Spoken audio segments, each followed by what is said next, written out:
हरे कृष्णा, राधे राधे। स्वागत है आप सभी का गोविंद भजो चैनल पर। आज के इस वीडियो में हम सुनेंगे सोमवती अमावस्या की पौराणिक कथा। जब भी अमावस्या सोमवार के दिन पड़ती है तो उसे सोमवती अमावस्या कहा जाता है। इस बार सावन मास की हरियाली अमावस्या सोमवार के दिन पड़ रही है, जिससे इसका महत्व और भी बढ़ जाता है।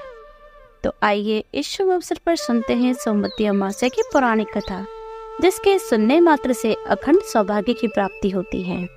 तो चलिए वीडियो शुरू करते हैं। एक गरीब ब्राह्मण परिवार था।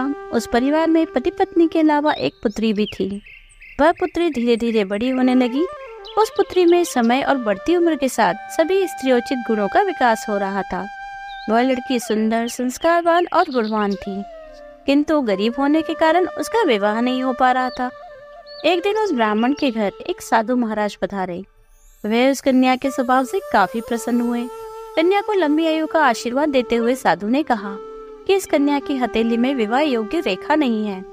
तब ब्राह्मण दंपति ने साधु से उपाय पूछा कि कन्या ऐसा क्या करे कि उसके हाथ में विवाह योग बन जाए।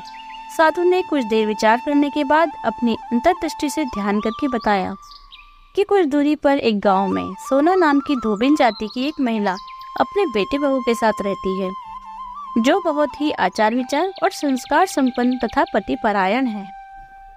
यदि यह कन्या उसकी सेवा करे और वह महिला इसकी शादी में अपने मांग का सिंदूर लगा, उसके बाद इस कन्या का विवाह हो तो इस कन्या का वैधव्य योग मिट सकता है। साधु ने यह भी बताया कि वह महिला कहीं आती जाती नहीं है। यह बात सुनकर ब्राह्मणी ने अपनी बेटी से धोबिन की सेवा करने की बात कही। अगले ही दिन से कन्या प्रातःकाल उठकर सोना धोबिन के घर जाती, साफ सफाई करती, अन्य सारे काम निपटाती और अपने घर वापस आ जाती।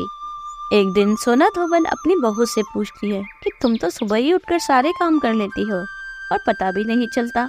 बहू ने कहा, माँ जी, मैंने तो सोचा कि आप ही सुबह उठकर सारे काम जल्दी खत्म कर लेती हैं। मैं तो देर से उठती हूँ। इस पर दोनों सास बहू निगरानी करने लगी कि कौन है जो सुबह ही घर का सारा काम करके चला जाता है। कई दिनों के बाद धोबी ने देखा कि एक कन्या ब्रह्म मुहूर्त में अंधेरे में घर आती है और घर के सारे काम करके चली जाती है। जब वह जाने लगी तो धोबी ने उससे पूछा कि आप कौन हैं और इस तरह छुपकर हमारे घर की चाकरी क्यों करती हैं। तब कन्या ने साधु के द्वारा कही गई सारी बात बताई। सोना धोबिन पतिपरायण थी, उसमें तेज था, वह तैयार हो गई। सोना धोबिन का पति थोड़ा अस्वस्थ था। उसने अपनी बहू से अपने लौट कर आने तक घर पर ही रहने को कहा है। सोना धोबिन उस लड़की के साथ उसके गांव चली जाती है और जैसे ही सोना धोबिन अपने मांग का सिंदूर उस कन्या की मांग में लगाती है तो उसके पति की मृत्यु हो जाती है।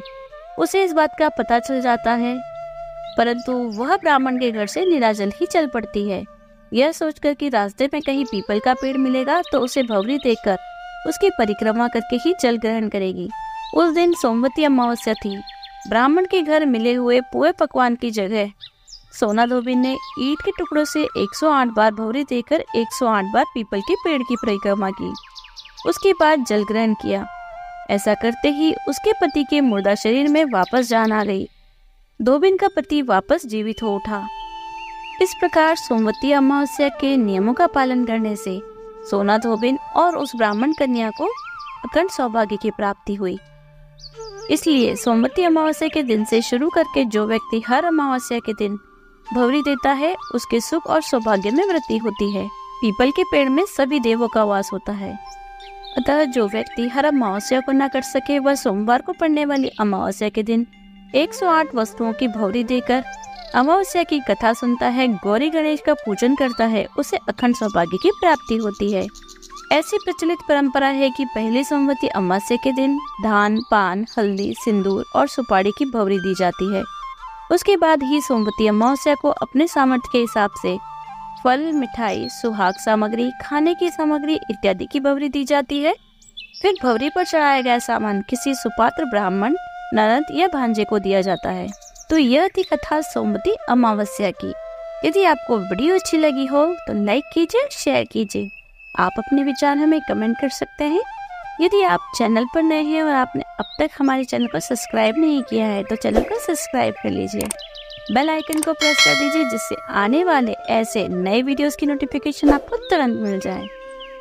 तो मिलती हूँ आपसे अगले वीडियो में, तब तक बने रहिए गोविंद भजो चैनल पर। हरे कृष्णा, राधे राधे।